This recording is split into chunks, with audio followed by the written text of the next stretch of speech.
स्वागत है आप सभी का हमारे साथ इस खास वीडियो में, जिसमें हम बात करने जा रहे हैं मंथली प्रेडिक्शन की। मासिक राशिफल नवंबर के महीने में कैसा हाल रहने वाला है मकर राशि का, कैप्रिकॉन्स का।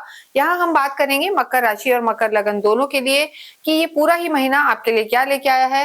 देखिए, जब भी हम मंथली प्रेडिक्शन की बात करते हैं तो बहुत सारे ग्रहों की अदला बदली होती है, बहुत सारे ग्रह अपना राशि परिवर्तन कर रहे हैं। सबसे पहले शुक्र बदलेंगे, 2 नवंबर को तुला में प्रवेश करेंगे और 26 नवंबर तक यहीं रहेंगे। उसके बाद अगर हम देखें तो जो सूर्य हैं, सूर्य संक्रांति भी इस बीच में रहेगी। 16 नवंबर को सूर्य बदलेंगे। सूर्य जो अभी नीच के चल रहे हैं, तुला में है, यहाँ से बदलकर वो आपके लाभ भाव में प्रवेश कर जाएंगे। और इसके साथ जो गुरु हैं वो भी यहाँ पर देखिए उच्च के चल रहे हैं, लेकिन मार्गी भी चल रहे हैं। लेकिन 11 नवंबर को गुरु की जो स्थिति है, गुरु वक्रीय हो जाएंगे और शनि यहाँ पर मार्गी हो जाएंगे, यानी अल्टा पलटी हो रही है। शनि वक्रीय, जो आपके खुद के प्लेनेट हैं, वक्रीय चल रहे हैं, मार्गी होंगे। एक अच्छी बात है और बहुतों को राहत मिलेगी, स्पेशली उन लोगों को जिनकी 7.5 चल रही है, ढैया चल रही है, उनको यहाँ पर राहत मिलेगी। और गुरु जैसा हमने बताया वक्रीय हो जाएंगे, बुध की स्थिति भी बदलेगी। बुध भी पतित यानी पीछे घर में आएंगे, तुला में प्रवेश कर जाएंगे 23 नवंबर को। तो इस हिसाब से यहाँ पर कई ग्रह बदल रहे हैं, कई ग्रहों की अदला बदली, और इन सब से आपके जीवन में अगर क्रक्स देखें तो सुख समृद्धि बढ़ने वाली है। सुख सुविधाएं, घर में लग्जरी यहाँ पर बढ़ती हुई नजर आ रही है, क्योंकि 2 नवंबर से जो शुक्र हैं वो बहुत ही अच्छी स्थिति में रहेंगे। शुक्र तुला में रहेंगे, अपनी जो मूल त्रिकोण राशि है उसमें वो प्रवेश कर जाएंगे। लगभग 26 तारीख तक वहां रहेंगे। पहले नीच के चल रहे थे और वहां से सीधे देखेंगे आपके सुख भाव को, और यहाँ पर हर तरीके का सुख सुविधा आपको मिलने वाली है। लंबे समय से सोच रहे थे कोई गाड़ी लेनी है, वाहन लेना है, घर में ये चीजें ऐड करनी है, तो वो यहाँ पर कैप्रिकॉन्स को मिलने वाला है। इसके साथ क्या क्या होगा ये भी हम देखेंगे। देखिए, सबसे पहले हम बात करेंगे आपके स्वास्थ्य की। जब भी हम स्वास्थ्य की बात करते हैं तो जो फर्स्ट हाउस होता है आपका, जिसे हम लगन कहते हैं, यहाँ से आपकी मेंटल और फिजिकल हेल्थ देखी जाती है। मकर राशि के आप हैं तो शनि आपके लॉर्ड हैं और शनि इस समय वक्रीय हैं। हालांकि तीसरे भाव में शनि का होना आपको एनर्जेटिक तो बनाएगा, लेकिन जैसे ही शनि मार्गी हो जाएंगे वहां आपकी स्थिति बहुत बेहतर हो जाएगी। एनर्जी भी फील करेंगे, स्वास्थ्य में भी सुधार होगा, मूड भी अच्छा रहेगा। और यहाँ पर जो गुरु आपके उच्च के चल रहे हैं, सीधे दृष्टि दे रहे हैं, तो मानसिक स्थिति तो यहाँ पर मकर राशि के लिए अच्छी बनी हुई है। लेकिन देखिए, केतु यहाँ पर है तो थोड़ा सा जो सीजनल बीमारियां होती हैं रेस्पिरेटरी ऑर्गन्स में, कभी इम्यूनिटी, अस्थमैटिक या एलर्जीज, ये इस महीने में आपको परेशान कर सकती हैं। अगर किसी भी तरीके की ऑलरेडी आपको एलर्जी है या आपकी कुंडली में केतु या चंद्रमा वीक है, तो जरूर यहाँ पर आपको इम्यून सिस्टम आपका वीक हो सकता है, एलर्जीज रह सकती हैं, या कोई ना कोई एडिक्शन, स्पेशली स्मोकिंग के लिए हम कहेंगे यहाँ पर बिल्कुल कैप्रिकॉन्स को अवॉइड करना चाहिए, वही बेहतर होगा यहाँ पर। तो ओवरऑल देखा जाए तो स्वास्थ्य के लेके बहुत ज्यादा दिक्कत यहाँ पर नजर नहीं आ रही है, लेकिन थोड़ा सा राहु का आपके सेकंड भाव में होना, मुख में होना, मुंह में कोई ना कोई एलर्जी या टीथ से रिलेटेड प्रॉब्लम भी यहाँ पर देखी जा रही है। तो इन सब चीजों का ध्यान रखें, ओवर थिंकिंग से बचें। वैसे यहाँ पर गुरु आपकी जो सोच है उसे बहुत बेहतर बनाएंगे, पॉजिटिव रखेंगे, तो यहाँ कोई खास दिक्कत नजर नहीं आ रही है। इसके बाद हम यहाँ बात करेंगे आपकी लव लाइफ के बारे में। देखिए, पंचम जो भाव होता है, फिफ्थ जो हाउस होता है, वहां से लव लाइफ को देखा जाता है। शुक्र आपके प्लैनेट हैं और शुक्र इस समय आपके केंद्र में है, स्वग्रही है, अपनी मूल त्रिकोण राशि में है, तो ये स्थिति यहाँ पर अच्छी है। तो लव लाइफ यहाँ पर कैप्रिकॉन्स की सुधरती हुई नजर आ रही है। यानी लव और रोमांस के जो कारक हैं शुक्र, वो इस समय अच्छी स्थिति में है, सुख बढ़ाने वाले हैं। लेकिन 16 नवंबर तक सूर्य के साथ हैं। तो देखिए, शुक्र का सूर्य के साथ होना, दोनों अति शत्रु होते हैं, और शुक्र इस समय जो है सूर्य के साथ है, सूर्य नीच के भी हैं, तो यहाँ पर कहीं ना कहीं थोड़ी सी परेशानी देखी जा सकती है, आर्ग्यूमेंट्स हो सकते हैं आपकी लव लाइफ में। लेकिन 16 नवंबर को जैसे ही सूर्य यहाँ से निकलेंगे और सीधे प्रवेश करेंगे आपके लाभ भाव में, वहां से हालांकि यहाँ दृष्टि देंगे, तो वो स्थिति भी थोड़ा सा एग्रेशन आपकी लव लाइफ में रह सकता है, आर्ग्यूमेंट रह सकते हैं। लेकिन फिर भी 16 नवंबर के बाद आपकी जो चीजें हैं लव लाइफ में, उसमें कहीं ना कहीं सुधार होगा। लेकिन एक चीज का ध्यान रखना है कि दोनों ही अग्नि तत्व जो है, मंगल और सूर्य, यहाँ सीधे दृष्टि देंगे आपकी लव लाइफ पर। तो किसी भी वजह से किसी एक को तेज गुस्सा आ सकता है, तो उस समय दूसरे को शांत रहना है, अंडरस्टैंडिंग बना के चलनी है, तो आपकी चीजें यहाँ पर ठीक रहने वाली है। अन्यथा 16 नवंबर तक सूर्य नीच के हैं, तो उस समय थोड़ा सा चीजें बिगड़ भी सकती हैं, तो आपको संभाल के चलना है। वैवाहिक जीवन की हम बात करेंगे तो देखिए गुरु आपके 7th हाउस में है, और गुरु का यहाँ होना और जो आपके लॉर्ड हैं 7th हाउस के वो चंद्रमा है, आप स्वयं शनि हैं।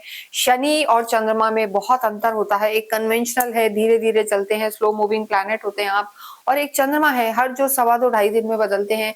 तो दोनों के मन में, सोच में यहाँ पर बहुत ज्यादा अंतर दिखाई देता है। तो ऐसी स्थिति में आपको थोड़ा सा एक अंडरस्टैंडिंग बना के चलनी है, अन्यथा दिक्कत आ सकती है। लेकिन देखिए गुरु का यहाँ होना और उच्च के गुरु का सीधे दृष्टि देना यहाँ पर सही नजर आ रहा है, तो वो कहीं ना कहीं हम कहेंगे वैवाहिक जीवन के लिए भी समय यहाँ पर अच्छा बना हुआ है, किसी भी तरीके की कोई परेशानी यहाँ पर नजर नहीं आ रही है।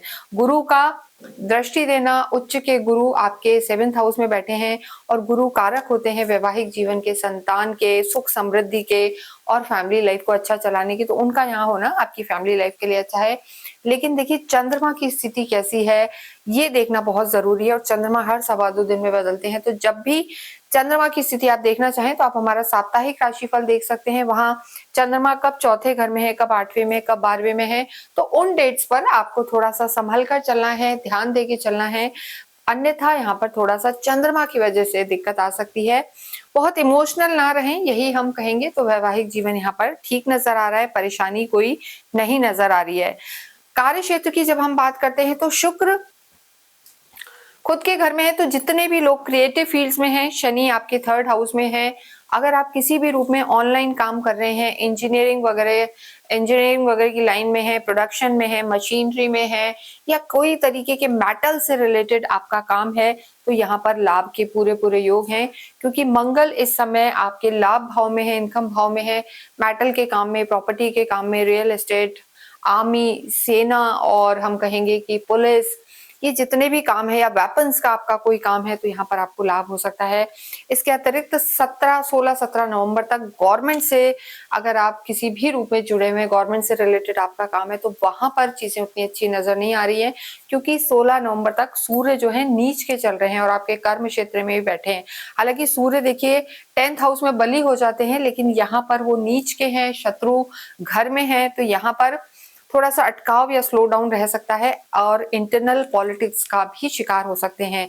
तो देखिए क्रिएटिव लाइन में है, इंपोर्ट एक्सपोर्ट का काम है, और जो हमने लाइंस बताई हैं उन सब में काम है, तो चीजें ठीक हैं। लेकिन गवर्नमेंट में आपको थोड़ा ध्यान देना है, स्पेशली किसी भी तरीके के डॉक्यूमेंट को साइन करने में भी ध्यान रखें। 16 नवंबर के बाद आपकी चीजें ठीक हैं। शनि आपके धन भाव के स्वामी है, राहु वहां विराजमान है, तो फॉरेन से, विदेशों से पैसा कमा सकते हैं, मीडिया से पैसा कमा सकते हैं, सडन गेन यहाँ पर धन के होते हुए नजर आ रहे हैं, तो इन चीजों से आपको लाभ है। प्लस विदेशों से भी लाभ होता हुआ नजर आ रहा है। डे टू डे इनकम आपकी बढ़ सकती है, लेकिन साथ में खर्चे भी हो सकते हैं, क्योंकि गुरु जो है 12वें घर के लॉर्ड हैं, तो अपने पैसे को दान पुण्य में लगाएं, तो आपका पैसा बढ़ेगा भी और उसका सही जगह इस्तेमाल भी होगा, तो वो आपके लिए बेटर रहेगा। विद्यार्थियों की अगर हम बात करें तो विद्यार्थियों के लिए मंगल, देखिए मंगल और बुध की दृष्टि है, शुक्र आपके लॉर्ड है, तो विद्यार्थियों के लिए समय अच्छा है। लेकिन हाँ, गवर्नमेंट से रिलेटेड किसी एग्जाम की तैयारी कर रहे हैं, तो हम कहेंगे 16-17 नवंबर के बाद आपकी चीजें ज्यादा बेहतर रहेंगी। यहाँ पर सूर्य की स्थिति नीच की है, तो वो फल यहाँ पर सूर्य अच्छे नहीं दे रहे हैं, लेकिन 16-17 नवंबर के बाद सरकारी महकमे में अगर आप जाना चाहते हैं, यूपीएससी वगैरह दे रहे हैं, रेलवे दे रहे हैं, सेंट्रल कोई एग्जाम दे रहे हैं, तो आपको सफलता हो सकती है। अन्यथा क्रिएटिव फील्ड्स में या कॉमर्स बैकग्राउंड या मैनेजमेंट में जाना चाहते हैं, तो पूरा ही महीना आपके लिए यहाँ पर लाभकारी बना हुआ है। अगर हम आपके भाग्य को देखें तो देखिए भाग्येश आपके बुध हैं, पहले लाभ भाव में है। भाग्येश बुध का लाभ भाव में होना, इनकम हाउस में होना, डिजायर हाउस में होना यहाँ आपके लिए बहुत अच्छा है। उसके बाद बुध तुला में आ जाएंगे 23 को, वो स्थिति भी यानी कर्म क्षेत्र में आएंगे, तो वो स्थिति भी यहाँ पर अच्छी है, शुक्र के साथ होंगे। तो यहाँ पर भाग्येश मकर राशि, मकर लगन का पूरा पूरा साथ दे रहे हैं। नवंबर के महीने में भाग्य का आपको साथ पूरा मिलेगा, और उसके बाद आपके खुद के लॉर्ड भी जो हैं वो भी मार्गी हो जाएंगे बाद में, यानी जो सेकंड हाफ है नवंबर का, यहाँ पे आपको लाभ देता हुआ नजर आ रहा है। आध्यात्मिक आप होते हैं, और इस समय उच्च के गुरु की सीधी दृष्टि आपकी लगन पर है, तो आपकी बुद्धि धार्मिक रहेगी, धर्म से जुड़ेंगे, दान पुण्य करेंगे, तो ये पूरा ही महीना अच्छा रहने वाला है। यहाँ ध्यान रखना है अपनी वाणी का, आपको बहुत ज्यादा, ये जरूर हम कहेंगे, तो वाणी का ध्यान रखें, क्रोध पर कंट्रोल रखें, और जितना हो हनुमान चालीसा का पाठ करें, ओम शम शनिश्चराय नमः का जाप करें, स्ट्रीट डॉग को फीड करें और इसके साथ साथ अगर हो पाए तो आप अवश्य ही दान पुण्य करें, चैरिटी करें, वो आपके लिए लाभकारी रहेगा। अपनी कुल देवी की आराधना आप अवश्य करें और बुधवार के दिन जरूर से छोटे छोटे बच्चों को आप कोई भी फ्रूट बांट सकते हैं। इसके साथ ही इस वीडियो को हम ये विराम देते हैं। कमेंट बॉक्स में ओम शम शनिश्चराय नमः लिखें।